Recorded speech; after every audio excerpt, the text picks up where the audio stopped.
NEET 2022 का एक अच्छा क्वेश्चन है फिजिक्स का। In the diagram show the normal reaction force between 2 kg and 1 kg। ये फिगर गिवन दे रखा है, 3 to 1 kg के ब्लॉक दे रखे हैं। इधर फोर्स 60 न्यूटन है जो इसे ऊपर की तरफ फेंक रहा है, F2 आपका 80 न्यूटन है जो इसको नीचे ले जा रहा है, और ये इंक्लिनेशन 30 डिग्री पे सब कुछ हो रहा है। अब कॉमन सेंस तो बिल्कुल साफ बोल रहा है कि 60 न्यूटन ज्यादा है, इसका मतलब सारे जो ब्लॉक है उनका एक्सेलरेशन ऊपर की तरफ हो रहा है। तो एक काम करिए, सबसे पहले आप एक्सेलरेशन फाइंड कर लीजिए। जो नॉर्मल रिएक्शन बोला गया है वो इन दोनों के बीच में, मतलब ये जो फोर्स आ रहा है इस फोर्स के इम्पैक्ट की वजह से जो एक्सेलरेशन क्रिएट हुआ है, वो एक्सेलरेशन इन दोनों के बीच में कितनी रिएक्शन पैदा कर रहा है, ये क्वेश्चन है। तो अगर आप थोड़ा सा क्वेश्चन को ध्यान से पढ़ेंगे तो आपको समझ में आ जाएगा कि वो एक फोर्स की बात कर रहा है जो 2 और 1 के बीच में लग रहा है। ठीक है, बस और कुछ ज्यादा नहीं पूछा है। This are your option. चलिए काम करते, फ्री बॉडी डायग्राम बनाते। सब सर्वप्रथम तो मैं काम करूंगा, एक्सेलरेशन की वैल्यू फाइंड करूंगा।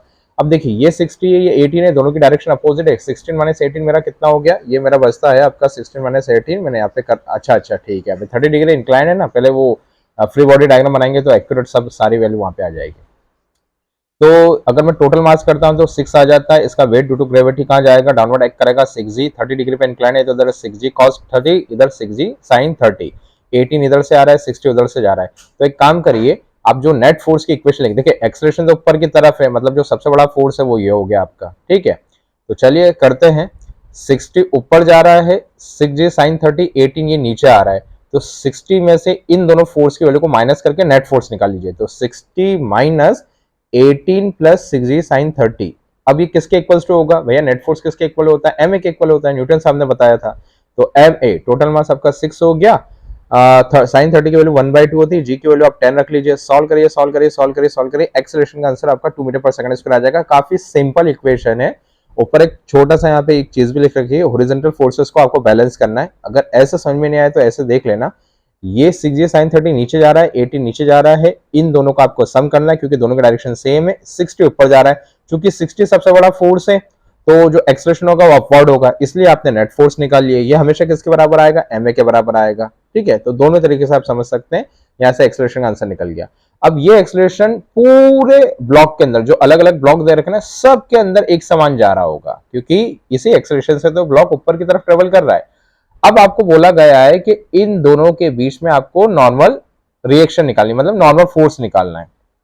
ठीक है, एक काम करते हैं, 2 और 1 के बीच में बोला गया है। अगर मैं दोनों का वो लेता हूं, मतलब एवरेज मतलब एवरेज क्या बोलना चाहिए, अगर मैं इन दोनों के बीच की बात करूंगा, कहीं यहाँ की पॉइंट की बात करूंगा, तो साहब एक काम करिए, इस 2 की वजह से 1 को धक्का लग रहा होगा, मतलब 3 की वजह से 2 को मिला, 2 की वजह से 1 को मिला, मतलब कायदे से जो फोर्स इंपैक्ट हो रहा है, नॉर्मल रिएक्शन लग रहा है, वो तो 1 पे लग रहा होगा। तो एक और फ्री बॉडी डायग्राम बना लीजिए आप। हमने बना लिया।